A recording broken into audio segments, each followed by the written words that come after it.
Rạch mình prap tăng pi đom bồ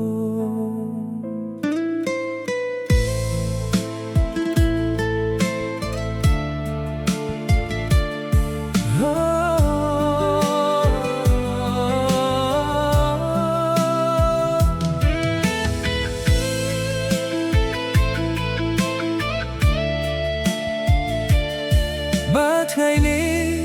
bong lêស្រឡាញ់ហេតុអ្វីមិនប្រាប់អូនតាំង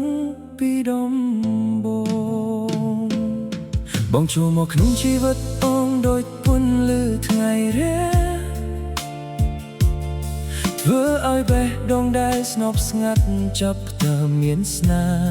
មញញឹមអូនជាគ្រប់ពាក្យដែលបងនិយាយមិនធ្លាប់គិតថាស្នេហានេះនឹងមានថ្ងៃបញ្ចប់អូនអាចទទួលយកការពិតបើបងប្រាប់ត្រង់ពីដំបូងមិនមែនទុកឲ្យអូនអស់សង្ឃឹមទេរហូតដល់បេះដូងដកខ្លួនមិនរួចបើមិនស្រឡាញ់ដេកមិនប្រាប់ពីដំបូងកុំទុកឲ្យអូនស្រមៃពីថ្ងៃអនាគតរបស់ពួកយើងពេលអូនដើរចេញទៅបងដឹងថាស្នេហាមួយនេះមានតែអូនដែលស្មងបើមិនស្រឡាញ់ដេញមិននិយាយត្រង់កុំទុកឲ្យពាក្យសន្យាខ្លាយជាទឹកភ្នែកបងមានសេរីភាពទៅរកអ្នកថ្មីទៅចំណែកអូននៅសល់តែការចងចាំរយទីកន្លែងដែលធ្លាប់ទៅជាមួយគ្នាថ្ងៃនេះคล้ายជាកន្លែងដែលធ្លាប់ឈឺចាប់សំឡេងសាយរបស់អូននៅលឺក្នុងចិត្តតែម្ចាស់សំឡេងនេះបានទៅឆ្ងាយហើយអូនមិនសបបងទេ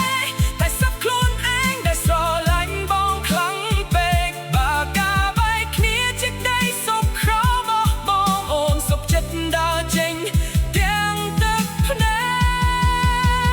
កបើមិនស្រឡាញ់ដេកមិនប្រាប់យ៉ាងហោចណាស់អូននឹងមិនឈឺដោយថ្ងៃនេះស្នេហាដែលអូនឲ្យបងអស់ពីបេះដូងចុងក្រោយបានព្រមឈឺចាប់បើមិនស្រឡាញ់តែមិនប្រាប់តាំងពីដំបូងកុំទុកឲ្យញ៉ាស្មោះអ្នកនេះរស់ជាមួយទឹកភ្នែករហ